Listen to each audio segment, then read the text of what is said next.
Yeah, Anya is sick, unfortunately, I guess.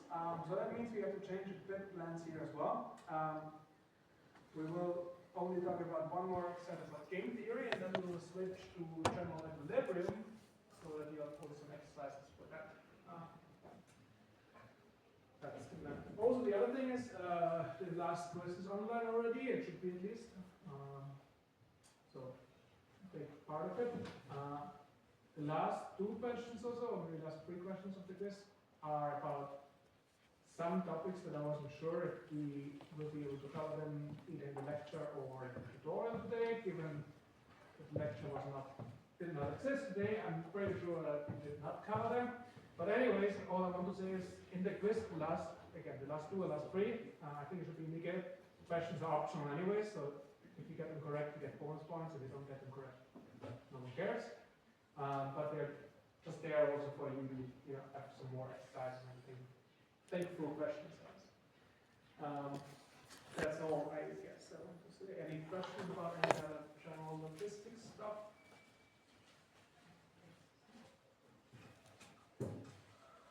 Okay, and let's talk about game theory. So there was this exercise 3 left that we didn't talk about.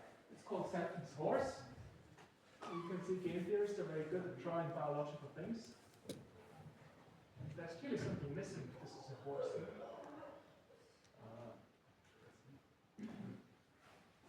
What's missing? A tail? Yes, or the head, depending on how you see it. Or a head, yes.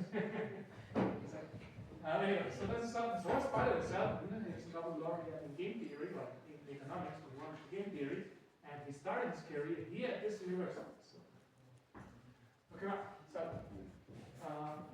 all right. I'm not really going to talk much about this game. I just want to highlight some of the things.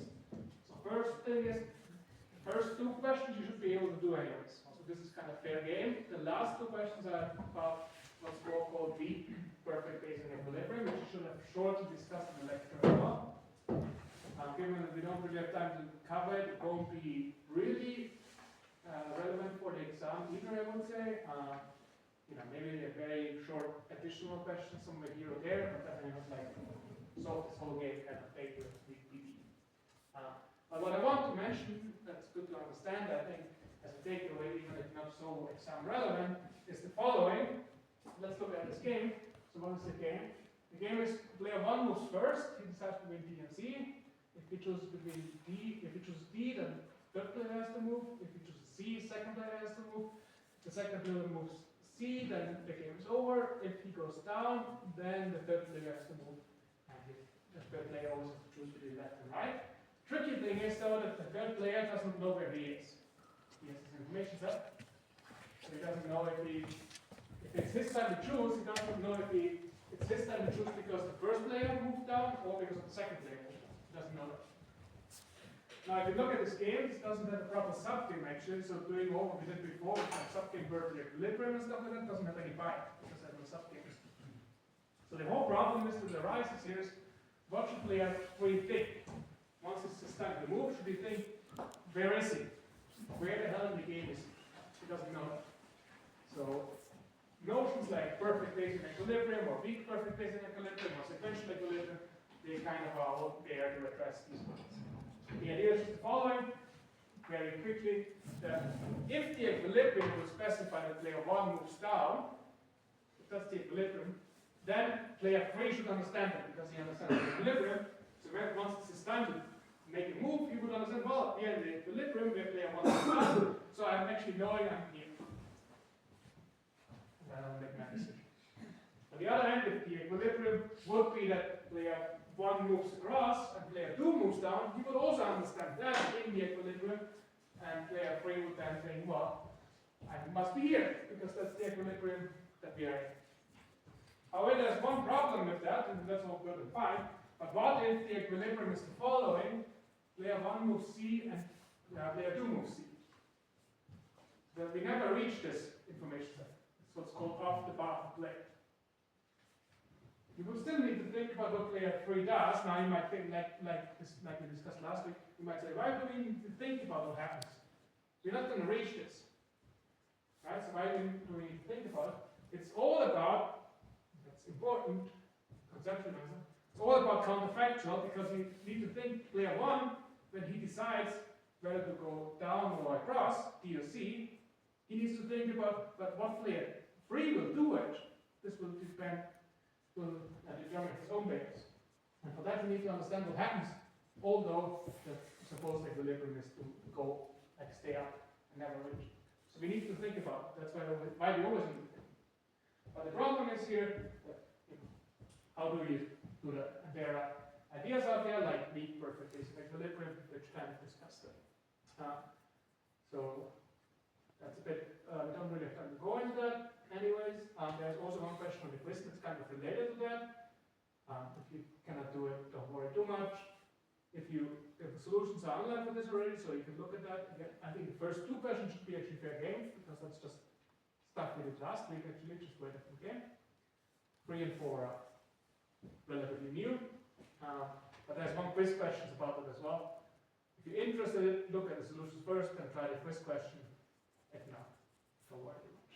Okay? That's all I have to say about this one. Question? Would it be possible or sensible to write this game tree in the normal form? We have to do like 3-dimensional? Yes, it's 3-dimensional. But it's not very, it sounds more complicated than it is. I know, dimensions are not different, but that's a different, different way. It's intuitively correct, but what you do is you have 3 players, and that's why maybe this is good to think about it as well. So with 2 players, it's easy. One chooses rows, one chooses columns. How do you get the 3rd player? Well, he chooses game tables itself. So like in this case, you can make like player 3, for example, the one who chooses game tables. Then there's a left game table and the right game table. And that is 3 numbers. So, we will not have to write games like this in a normal form? like you mean with 3 players? Yeah. I don't know. I think it's okay to ask that. Okay. It's just a bit annoying. So Alright.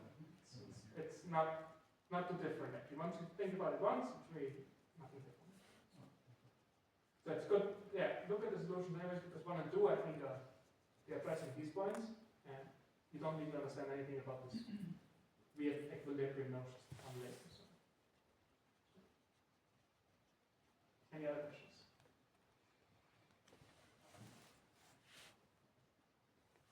Now, I want to talk a bit more about the exercise 4, because that's about repeated games, which are very important kind of theme in game theory, I guess, and also for lots of economic questions right on. And it illustrates a very nice point. So, what's a repeated game, I guess? We first need to address that. A repeated game is the following. You have like what's called a stage game. In this case, it's a prisoner's dilemma stage game. And now what happens is, well, it's a repeated game, so this game is repeated over and over and over. What does it mean? If you play the game, like the 2 players play the game, they see what happened, and tomorrow they play the same thing again. They see what happened again, and play the same thing, and so on and so forth.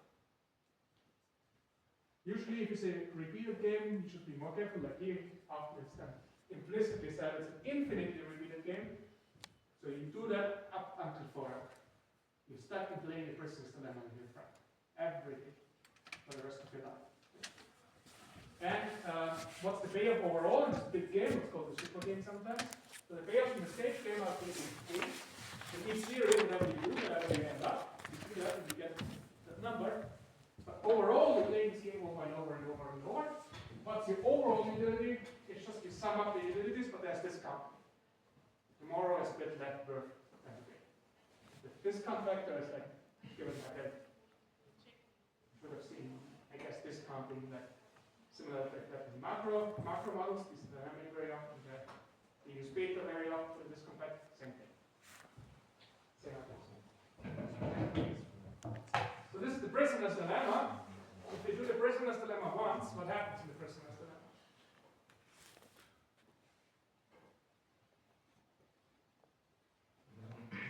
We will get to Nash equilibrium CD and DC. No. No. Prisoner's dilemma has only one Actually DD. DD, actually everyone is the defect. That's the whole test. Why is the dilemma? Why is the dilemma, right? We call that. We're ending up here in the Nash equilibrium 1-1. But we would be better off if we both actually confess and we get higher utility. So that's why it's in the land. The Nash equilibrium is giving us not the Pareto coefficient, but one of the Pareto coefficient. Now it turns out if you do repeated games, you can get cooperation. The two people cannot only defect, they can also get something better. And we're going to analyze that. And this looks like super complicated if you think about it. Like it's an infinitely repeated game. And in each period you observe everything that happens. You can actually think about it as an extensive form game as well.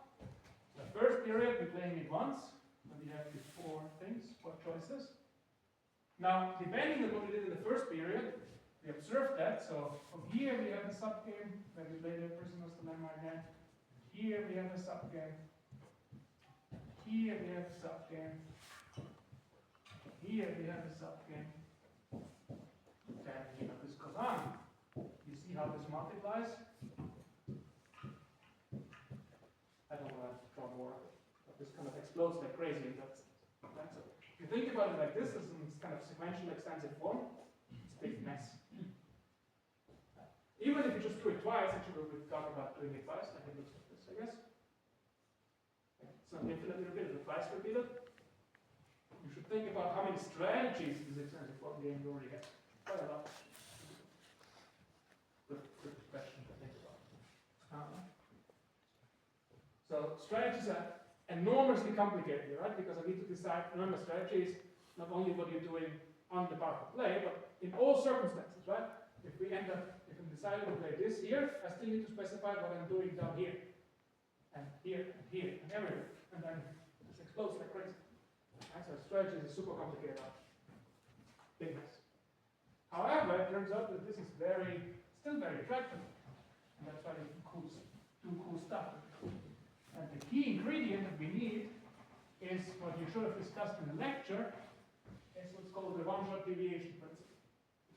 Anyone remembers the one-shot deviation principle?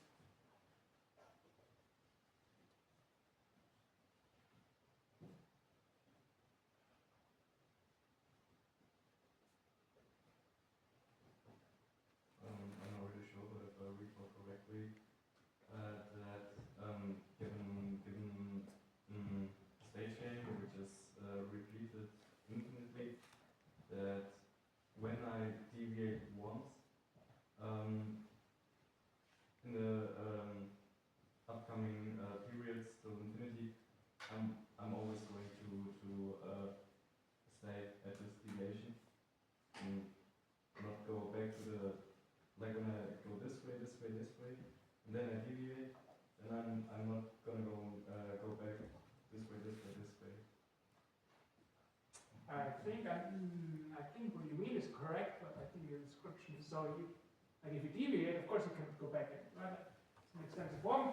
I'm supposed to go here and deviate, and somehow we end up here, and we go along wherever they are, I guess. But the one-shot deviation principle says that if you think about a strategy, right? If you think about a Nash equilibrium, we have to specify strategy. These are enormously complicated objects here. So you could think, for proving that something is an equilibrium, you want to check that no one has an incentive to deviate. Right? So that means you have to come up with a different strategy and see if it's better or not. Now you have to check so many strategies, it's really hard to check all of them if something is better or not. Right? In principle, you could think of, well, I'm planning to do this, but maybe tomorrow I want to change my behavior, and then maybe the day after tomorrow I want to change my behavior, and so on and so forth. That makes it very complicated, sophisticated kind of plan of how I'm changing my behavior. The one-shot deviation principle says that, yes, that's true, that's kind of what you need to do, but you don't need to check all of these deviations. The only deviation you have to check, that's why it's called a one-shot deviation, is deviating once. And after the deviation, you just go back to your initial plan. So in one time, you're standing here like, should I deviate today? If not, then not. If I want to deviate today, what happens tomorrow? I need to think what happens tomorrow. Well, I'm just switching back to what my initial plan was. That's the one-shot deviation. These deviations are good enough to check. Actually quite surprising if you think about it. But you only need to check if you want to deviate once. Never. And we're going to use that. So here is one way of getting actually the good outcome in a repeated game. So the good outcome is the people who cooperate. Okay? And I'm proposing a very famous strategy. It's called the grim trigger strategy. So what's the grim trigger strategy? Is the following. We start out playing C, so we start out by playing our nice thing that we want. Both of us play C in the first period. Now in any later period, let's play C. Let's continue playing C. So we're starting with C, we continue playing C until someone deviates. In this case, deviation is the same as defect, meaning that we didn't cooperate anymore for one period. And if that happened, either me or you, one of us, we both just gonna defect for the rest of our life. That's why it's called grim trigger, because I'm triggered by it. We wanted to cooperate, but actually I can be triggered by myself. This is even more strange. Someone defected, so now from now on we just both defect forever. That's the grim trigger strategy. Okay? And we want to use the one-shot deviation principle to show that this can be an equilibrium. Well, it turns out it will depend on the discount factor, so we need to think about how it depends on discount. Yeah. So this looks super complicated, but it's actually not too complicated once we do it. So let's go through it slowly. So we want to show that this strategy for both players is actually an equilibrium. So meaning that no one wants to deviate from it. No one wants to do something different. Yeah. Again, this might be complicated because it might be so many different things that you can do in this video. Now, the one-shot deviation, for instance, we don't have to worry about it so much. In fact, there's only two cases you have to consider. One case is, well, according to the strategy, you can be only kind of in two situations. One situation where we still play C, so we're still cooperating, which means we are still on the good side. But so far, nothing happened. We're all behaving as we should. We're both nice to each other, we're behaving, we play C. That's one case. We want to deviate this way. So one here, we want to be back. Second case is we also need to check what happens if someone didn't behave sometime in the previous time. Meaning someone, me or you, defected, and now we should be actually, according to the strategy, the best thing, what we should be doing is playing D forever. Now again, we have to check by this one-shot deviation. Do I want to change my behavior once or not? If not, then actually we do. So these two cases we have to check. Then the first case is what's called on the path of play. On the path, meaning so far only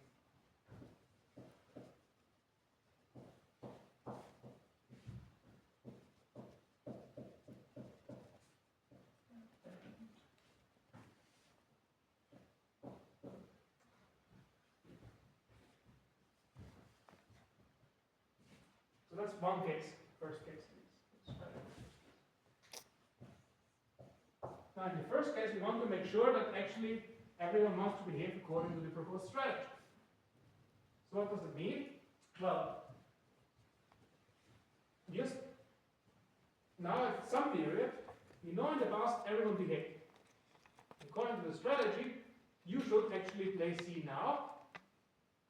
And if you play C now, if that's really equilibrium, then you know in the future everyone is still behaving correctly as well. Right? So you can actually play C and stay above. That's exactly.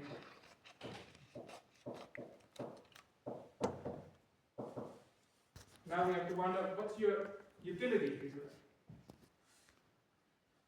So in this current period, you're behaving, you're playing C.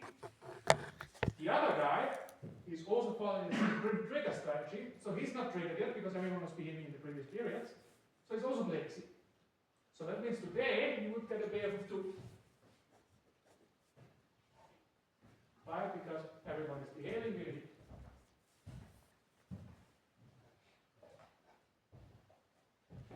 So today we get a payoff of 2, and tomorrow we get some future.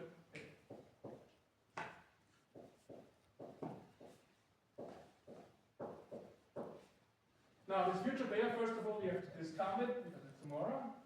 We add that.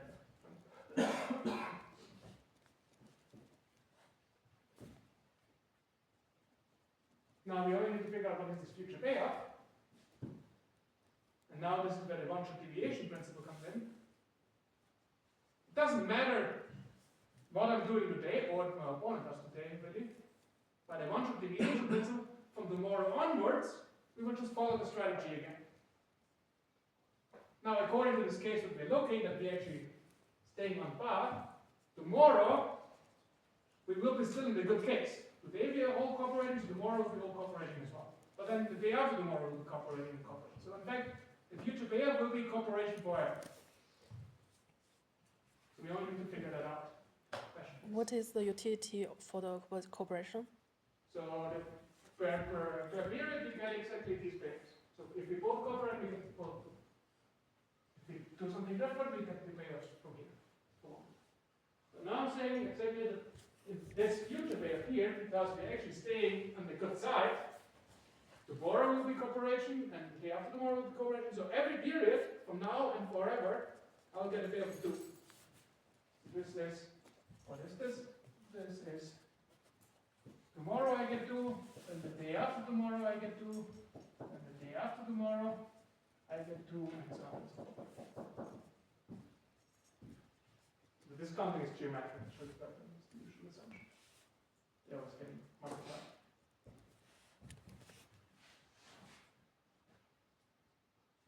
So now if you look at this, you can actually simplify this. This is, the 2 is everywhere, so this is 2 times 1 plus delta squared.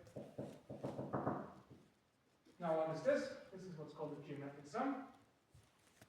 You remember from your calculus lessons, at some point you probably learned, if you have a number that's less than 1, if you sum it up to infinity, you get 1 over 1 minus that. I'm just going to use them now. So this infinite sum, this one, has a very nice expression, it's just 1 over 1 minus that. So,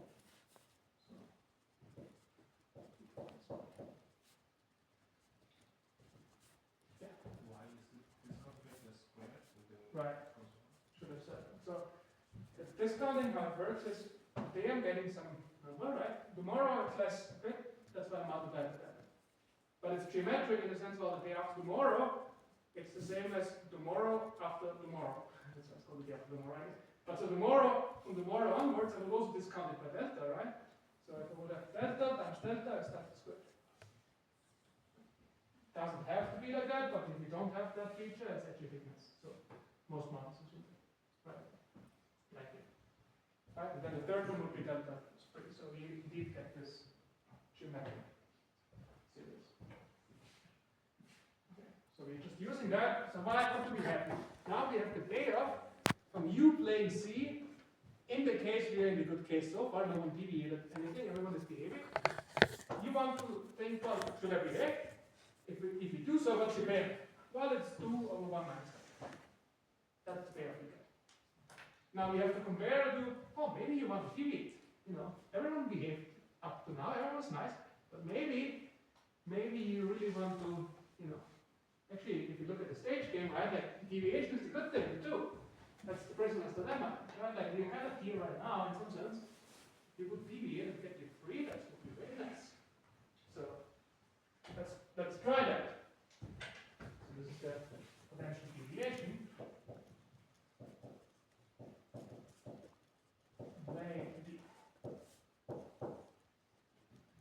Again, it's only a one-shot deviation. Only in one period, the current period, we ask him, do you want to change your behavior? So what does it mean? Today you're playing D, that's the other thing you can do. Now you need to figure out the payoffs. Under the situation that tomorrow onwards you're going back to the strategy. It's important to go back to the strategy, not to some other thing. Okay? We'll see why this is important. So the play you're playing D, so that's pretty easy. What payoff do you get to take if you play? Free in case that I'm the first one who deviates. Exactly. So we're looking at the first player is implicitly, but we can do the same arguments for the second player. Symmetric. But it's important to understand we're getting free. Why? Because I'm deviating to play D, but my opponent, he is sticking to the strategy. Right? It's like unilateral deviation, like in any match. You're fixing the strategy for the other player and checking what one player should be doing. The other player is still behaving according to this trigger strategy, meaning no one was triggered before. They still, so far, up until now, we played all very nicely. Right? So the other player will stick to his strategy, play nicely. So he will play C. But now I'm considering to change my behavior. So I'm playing D, the other guy's playing C. I'm getting a pair of 3.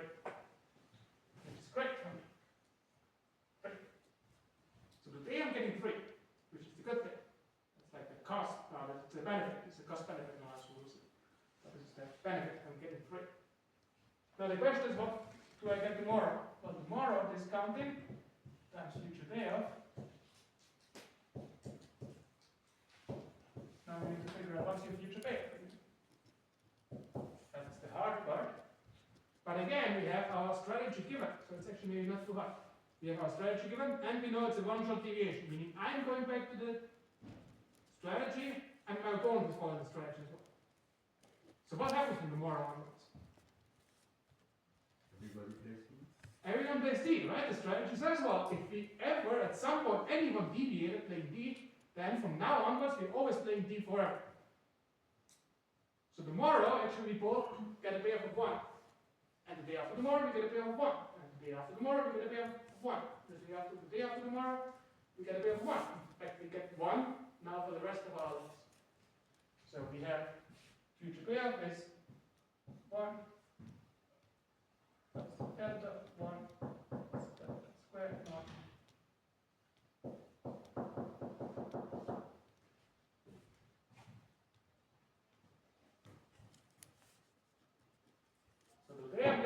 But tomorrow, I now know, given the trigger strategy, I'm triggering my opponent and myself actually as well. So both tomorrow will deviate, defect, and we will get both get 1. But now we're stuck because it's the trigger strategy. It's not that we're triggered, but we're also very grim. Like I will never forget that, ever. That some of us didn't behave, in this case it was even me. Didn't behave, but I will never forget that, so I'm only playing B. Same goes for my 4. So we're getting 1 for everything.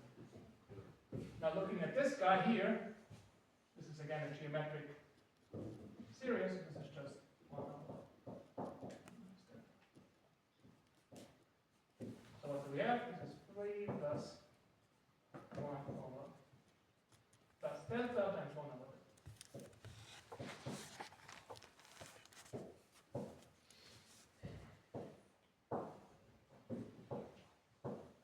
That's the payoff I'm getting for deviation. Here there's only one possible deviation. If the stage game would be more complicated, you have potentially more deviations, but we could play different things. Here there's only one thing we can do different, playing B. This makes it a bit easier. Yeah.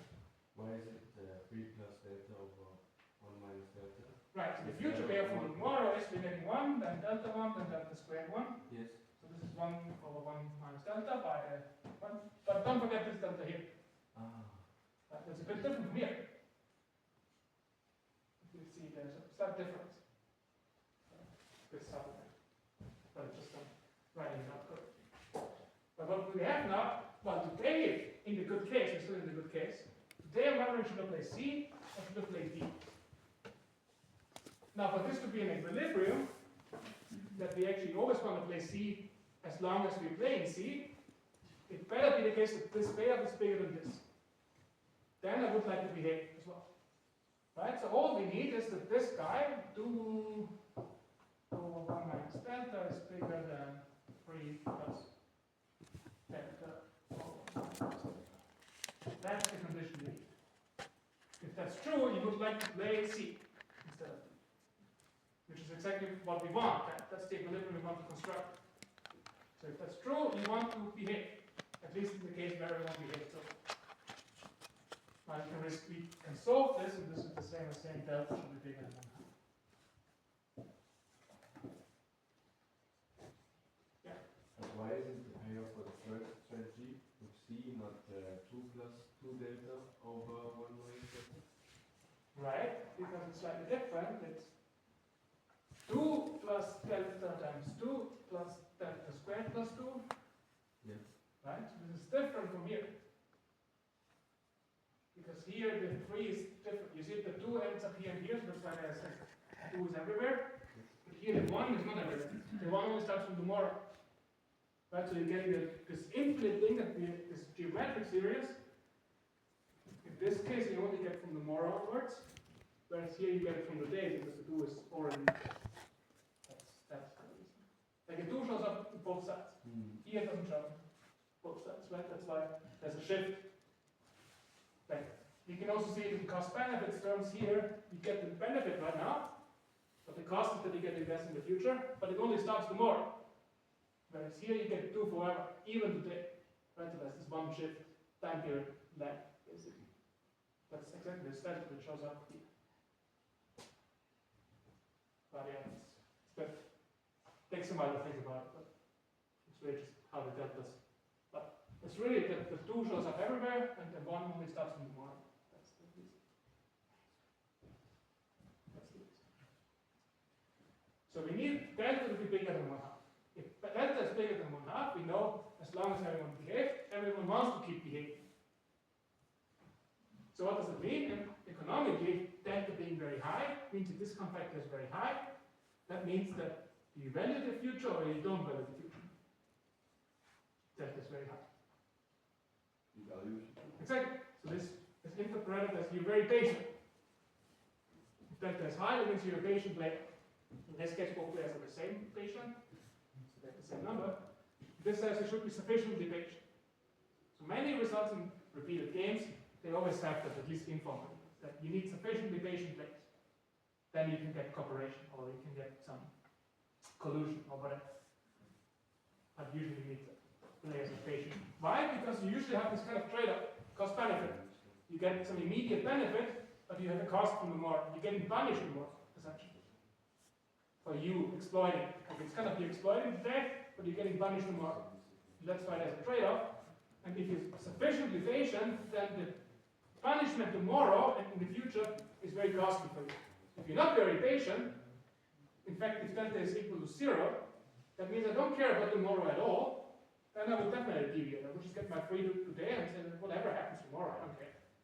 Right? So that's why we need delta being big enough. And here in this case, it turns out big enough.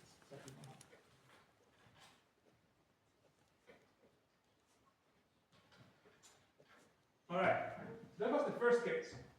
As long as everyone was on par, as long as everyone behaved, we found a condition that everyone wants to keep behaving. Now the other case is what if someone actually deviated before? Maybe in the last period or some period before. Do you want to behave according to the strategy, which means in this case you want to actually effect, or do you want to one-shot deviate to confess for once? Let's see if you want to do that. So this is the second case.